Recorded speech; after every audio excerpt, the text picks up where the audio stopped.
So stay within the limits. You're not a doctor. Who are you to comment on this?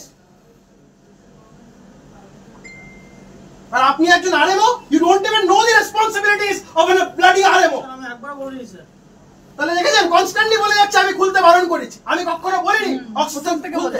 আর আপনারা তাহলে আপনি কি করলেন? এই তো বললেন হচ্ছে ব্যবসা।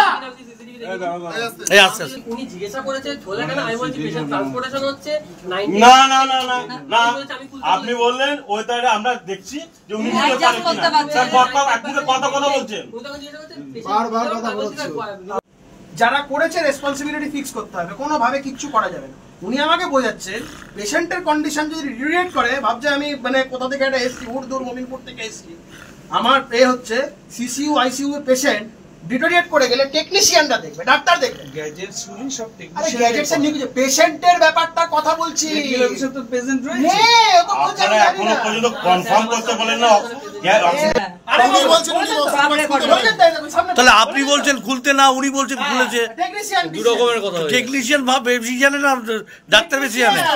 আপনি তাকান, আরেকবার তাকানোর দিকে করাভাবে তাকান, যেভাবে তাকাচ্ছিলেন। বারবারই করে একটা বিতর্ক চলছে। সে তো লাংসের ট্রমা নিয়ে ভর্তি হয়েছে, হার্টের ট্রমা নিয়ে। অক্সিজেন দেওয়া ছিল লো ডোজে, তার 97% 98% তার স্যাচুরেশন ছিল।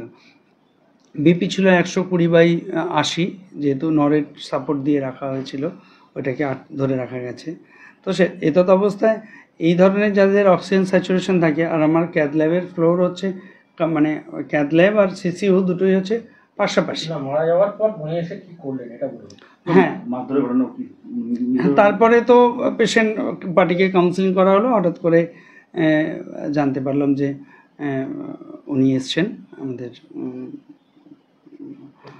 কৌস্তববাবু এসছেন, ইভেন অমৃত কার্ডিওলজিস্ট, মেডিকেল অফিসার, ক্যাথ ল্যাবের সবাইকে রয়েছে, কেউ বেরোতে পারছে না। ইভেন এক লোকজন নিয়ে এসে তাদের সাউন্ড করতে থাকে, কে অক্সিজেন খুললো কী করে। সে আগে দেখলো না, পরে দেখলো না। অ্যাকিউট একটা করোনারি সিনড্রোম পেশেন্ট, দুটো হসপিটাল ফেরত হয়ে এসছে, তার বিপি নট রেকর্ডেবল। তখনও যখনও পেশেন্ট যতক্ষণ বেঁচে ছিল ততটা নরেট সাপোর্টেই বেঁচে ছিল। সুতরাং সে একটা কম্প্রোমাইজ পেশেন্ট, তার একটা আবার কার্ডিয়াক অ্যারেস্ট হতে পারে। তারা সারা দিন কনসার্ন দিল না, পরপর সারা হার্টের ওটি হলো প্রত্যেকটি পেশেন্টের, তখনও তারা কনসার্ন দিল না। সেই সব কোনো কিছু তার দেখার লক্ষ্য প্রয়োজন হলো না। কিন্তু কেন অক্সিজেন মাস্কটা ছিল না সেই মুহূর্তে স্ট্রেচারে শিফট করার সময়, তার জন্যই পেশেন্ট মারা গেল। উনি বুঝলেন মেডিকেল সায়েন্সের ভাষা, উনি বুঝে গেলেন। এটা খুবই আশ্চর্যজনক। দেখুন, এই আমি ইউজুয়ালি থানা আমাকে বারবার করেই মনিটর করেছে যে আপনার কি আসবো নাকি, কিন্তু আমি খুব শঙ্কিত ছিলাম যে একটি 150-200 ছেলে একটা ফ্লোরের মধ্যে, তার মধ্যে সমস্ত কালকে যতগুলো কার্ডিয়াক অপারেশন হয়েছে সেসব পেশেন্ট আছে, ভেন্টিলেশন পেশেন্ট আছে, সিসিইউ হচ্ছে, সব থেকে ট্রমা পেশেন্টগুলো থাকে। তো সেই ফ্লোরের মধ্যে অতজন লোক নিয়ে এরকম তারস্বরে চিৎকার, ইভেন ক্যাথ ল্যাবকে আনস্টেরাইল করে সবাই মিলে ঢুকে ডাক্তারকে আটকে রাখা। আমি 30 বছর পরিষেবা দিচ্ছি এই ব্যারাকপুরে মধ্যে, এই সাব ডিভিশনে প্রথম আমি এই ক্যাথ ল্যাব, এমআরআই, মাইক্রোসার্জারি, ব্রেনের সার্জারি নিয়ে ইউনিট করি, এমআরআই নিয়ে। কিন্তু আমি এইরকম ট্রমায় কোনোদিনও পড়তে হয়নি। ডাক্তার এবং নার্সদেরও এখানে দুটো প্রশ্ন। একটা হচ্ছিল, 1 নম্বর হচ্ছিল কোনো মহিলা স্টাফের উপরে কি হেনস্থার কোনো অ্যালিগেশন? দেখুন, ও তো ওরা গায়ে পর্যন্ত হাত তুলেছে স্টাফদের, তারপরে সিকিউরিটির গায়ে হাত তুলেছে।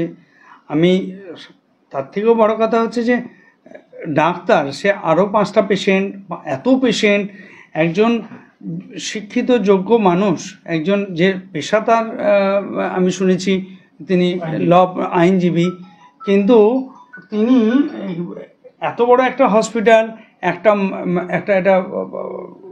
4th ফ্লোর, মানে 5 তলার ওপরে, সামনে অপোজিটেই সিসিইউ, সেখানে এতজন লোক নিয়ে আমি এই 30 বছরের আমি এরকম দেখি।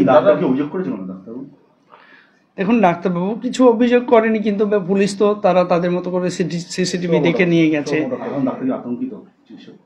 আমরা সবাই আতঙ্কিত ফ্র্যাঙ্কলি স্পিকিং।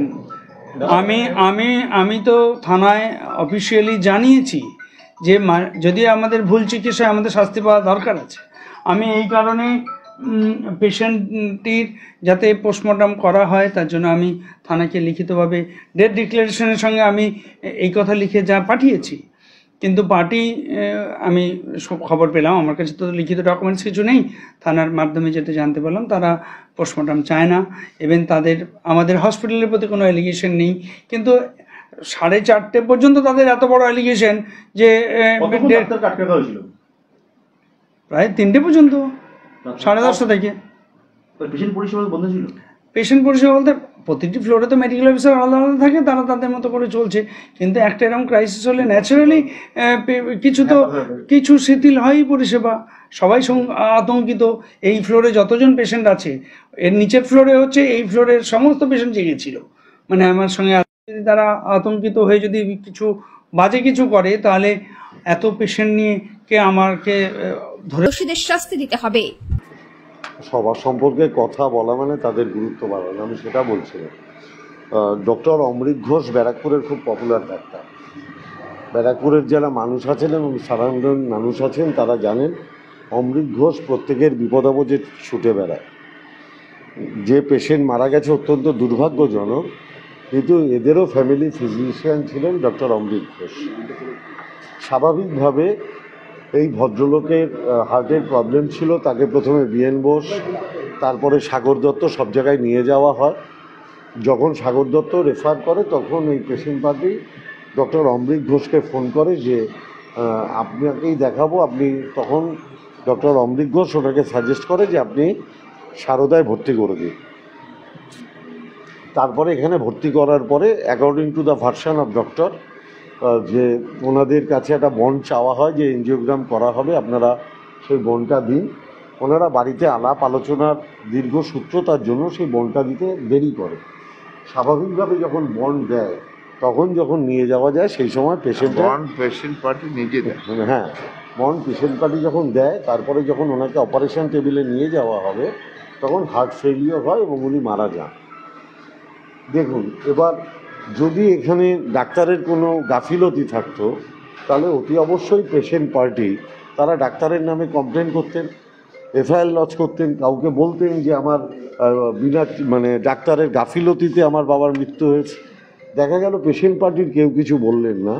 কোনো এক ব্যক্তি বাইরে থেকে এসে তিনি তার নিজেকে এস্টাবলিশ করার জন্য ডাক্তারের নামে অশ্রাব্য কুৎসিত গালিগালাজ, যিনি অত্যন্ত পপুলার ডাক্তার তার নামে নার্সিংহোমের স্টাফদের মারধর করা, ডাক্তারকে হেনস্থা করা, অশ্রাব্য গালিগালাজ এটা তিনি করলেন। অর্থাৎ ডাক্তাররা যাতে ভালো মতো কাজ করতে না পারে, যে ডাক্তার ব্যারাকপুরের মানুষকে সার্ভিস দেয়, যে ডক্টর অমৃত ঘোষের সার্ভিস ব্যারাকপুরের আম জনতা পায়, ডাক্তার যাতে সেই সার্ভিসটা দেওয়ার মতো তার পরিবেশ না থাকে, যিনি ব্যক্তি এসে এখানে কুৎসিত গালাগালি করলেন তিনি সেই পরিবেশ তৈরি করে গেলেন। আমি ডাক্তারের সাথে কথা বলেই জানতে পারলাম তিনি ইতিমধ্যে এফআইআর করেছেন এবং ডাক্তারদের অ্যাসোসিয়েশনও একটা এফআইআর করেছেন। আমি পুলিশ প্রশাসনের ওপর আস্থাশীল। ডাক্তাররা যাতে নিরাপদে কাজ করতে পারে পুলিশ প্রশাসন নিশ্চয়ই তার ব্যবস্থা করবে। তিনি তো নিজে একজন আইনজীবী, তাহলে তিনি নিজেই আইন হাতে তুলে নিলেন একটা হসপিটালের মধ্যে ঢুকে এই ধরনের আচরণ। আপনি একটা জিনিস লক্ষ্য করে দেখবেন, যে মানুষ ধর্ম পরিবর্তন করে, মানে এক ধর্ম থেকে অন্য ধর্মে যায়, তখন যে ধর্মে যায় সেই ধর্মটা বেশি করে এমনভাবে পালন করার চেষ্টা করেন যাতে ওই ধর্মের মানুষেরা তাকে বিশ্বাস করে। গান্ধীজির আদর্শে অনুপ্রাণিত মানুষ যখন গান্ধীজির হত্যাকারী গডসের দলে যাবেন, তাকে বেশি করে এইসব গোবলীয় রাজনীতি করতে হবে যাতে তার ব্যক্তিগত কোনো উপস্থিতি কিংবা প্রামাণ্য সেই দলে থাকে। স্বাভাবিকভাবে বাঙালিত্ব ভুলে গিয়ে এখন উত্তরপ্রদেশের কালচার এদের মধ্যে ঢুকে গেছে। কারোর মধ্যে যদি গোবলীয় সংস্কৃতি ঢুকে যায়, আমি বাইরে থেকে আটকাবো কি করে? এটা এটা এটা এটা বাংলার মানুষ, বাংলায় যারা বসবাস করে, বাংলার সংস্কৃতির সাথে যারা পরিচিত, তারা এই ধরনের গোবলীয় অসভ্য রাজনীতির পরিবেশ মানবে না, এটা আমি বিশ্বাস করি। না না, উনি অবহিত আছেন যে ডাক্তারকে হ্যাকেল করা হয়েছে। না না, হেনস্থা হয়েছে। আমি তো স্পটে ছিলাম না, আপনারা আমার থেকে ভালো বলতে পারবেন। আমি ডাক্তারবাবুর সাথে কথা বলতে এসেছিলাম তাকে মানসিক শক্তি দেওয়ার জন্য। ডাক্তারবাবু অত্যন্ত মানসিকভাবে ভেঙে পড়েছেন, কারণ যিনি 24 ঘন্টা মানুষের সার্ভিস দেন তার উপরে যদি এই ধরনের অসভ্য ব্যবহার করা হয়, স্বাভাবিকভাবে যে মানুষকে সার্ভিস দেয় তার ভেঙে পড়ার কথা। ডাক্তারদের সংগঠনের পক্ষ থেকে অনেক গ্রেফতারি দাবি করা হয়েছে, কি বলবেন? এটা পুলিশ প্রশাসন দেখবে, এখানে তো আমার কোনো বক্তব্য নেই। আমি জনপ্রতিনিধি হিসেবে, মমতা ব্যানার্জির একজন সৈনিক হিসেবে ডাক্তারবাবুর পাশে মানসিকভাবে দাঁড়াতে এসেছি। মুখোমুখি হয়ে জানালেন, প্রথম কথা হচ্ছে আমি গতকাল রাত্রিবেলা সারদা নার্সিংহোমে গেছিলাম। তার কারণ হচ্ছে আমাদের একজন কার্যকর্তা ভারতীয় জনতা পার্টি, তার বাবা সেখানে ভর্তি ছিল এবং সন্ধ্যেবেলা অবধি শুনেছি স্টেবল আছে।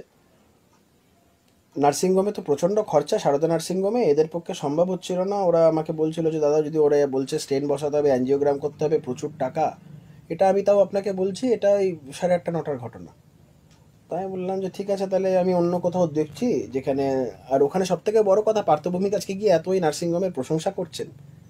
তার আদরের দিদি, তার শ্রদ্ধার দিদি, তার প্রিয় দিদির স্বাদের প্রকল্প স্বাস্থ্যসাথী যে প্রকল্প, এই নার্সিংহোম স্বাস্থ্যসাথী প্রকল্প নেয় না। এটা পার্থভূমিক জানে কিনা আমি জানি না।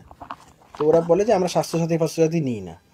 তা আমরা বললাম খুব ভালো কথা, নেয় না যখন। তখন আমি কালকে চেষ্টা করছিলাম আমাদের কিছু এমএলএ কিছু এদের সাথে কথা বলে যে এইমসে যদি ভর্তি করানো যায়, হয়তো আজকে সকালে উনি যদি বেঁচে থাকতেন এইমসে আমরা ট্রান্সফারও করে নিতাম। তো এমত অবস্থায় দাঁড়িয়ে কালকে রাত্রিবেলায় যখন তারা বলে যে না আমরা শুধু অ্যাঞ্জিওগ্রামটা করুন, আমরা স্টেন বসানোর মতন ক্ষমতা নেই, কারণ তাদেরকে লক্ষ লক্ষ টাকার খরচার কথা বলা হয়। তো তাদেরকে একটা কনসেন্ট ফর্মে সই করানো হয় এবং কনসেন্ট ফর্মে সারপ্রাইজিংলি যে মুমূর্ষু রোগী যে মৃত্যুর সাথে লড়াই করছে তাকেও পর্যন্ত টেঁড়া ব্যাকা হাতে সই করে, কতটা অমানবিক। তার ছেলেও সই করে এবং তার বাবাকে দিয়েও সই করায় যে মৃত্যুর সঙ্গে পাঞ্জা লড়ছে।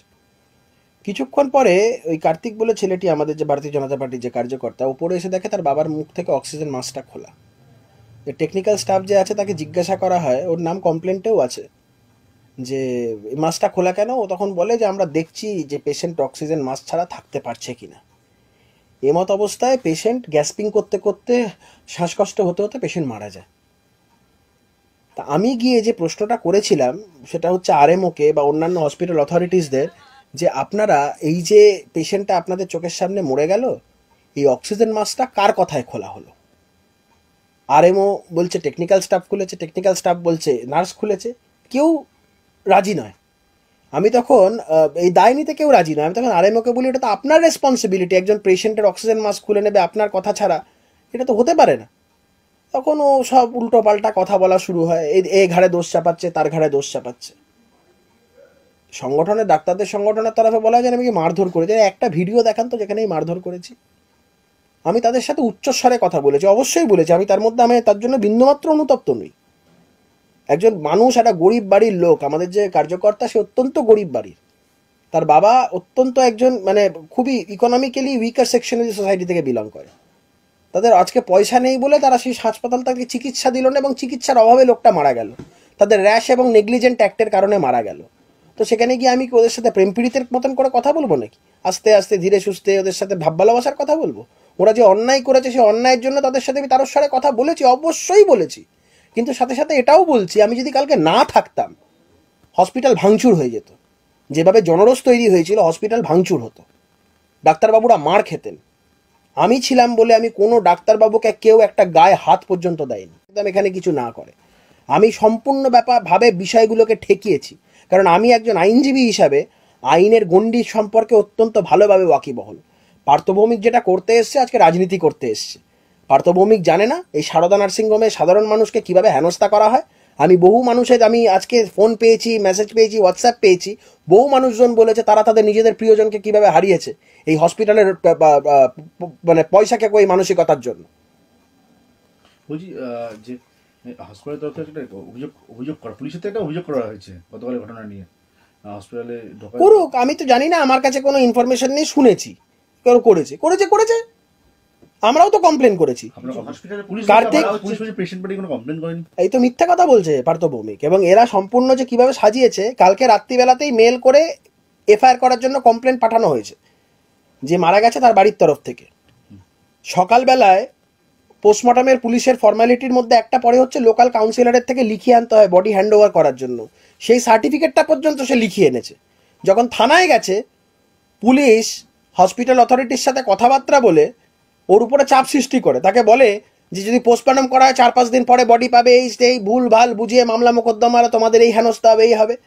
এটা ছেলের বাবা মারা গেছে, সে তখন তার মাথার ঠিক নেই, তখন এসব দিক বিদিক না চিন্তা করে ওকে বলেছে যা পেরেছে একটা লিখিয়ে নিয়েছে, সই করে নিয়েছে, বলছে ওটা নাকি কেস উইথড্র করে নিয়েছে।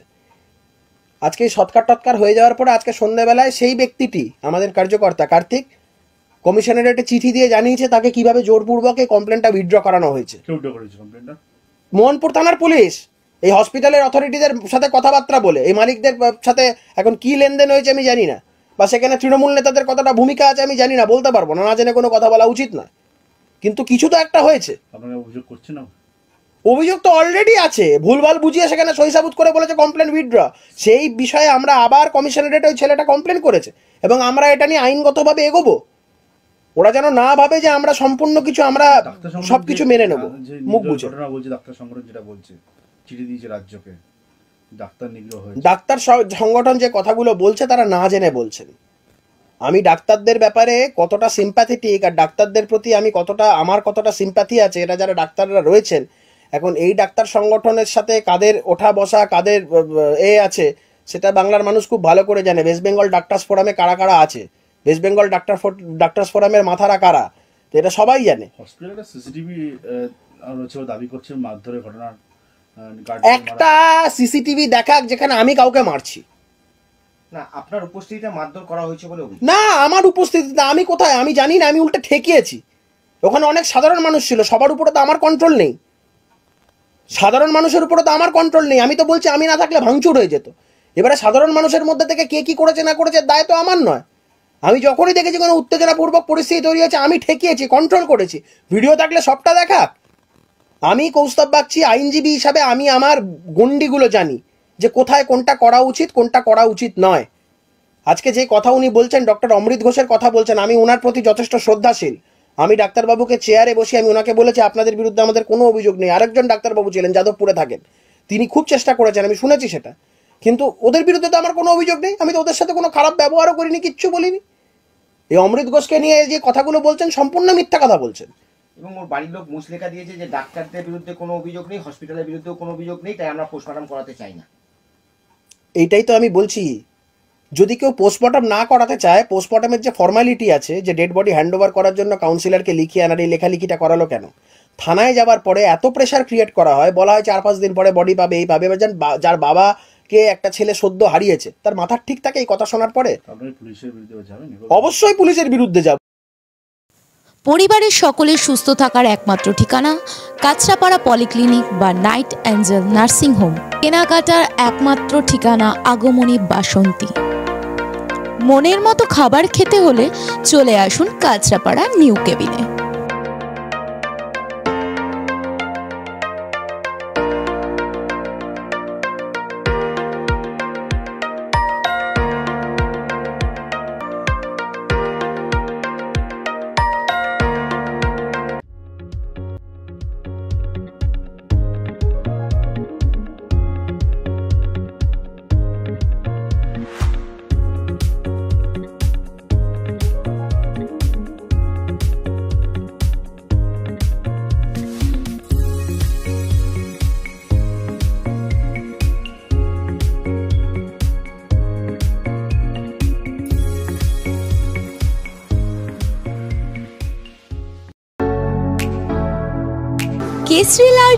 কেসরি লাইট হাউস এবং কেসরি লাইট হাউস নিজেদের রান্নাঘরকে আরো অত্যাধুনিকভাবে সাজাতে সমস্ত কিছু পেতে চলে আসুন নৈহাটি গৌরীপুর চৌমাথা বাজার কেসরি লাইট হাউস।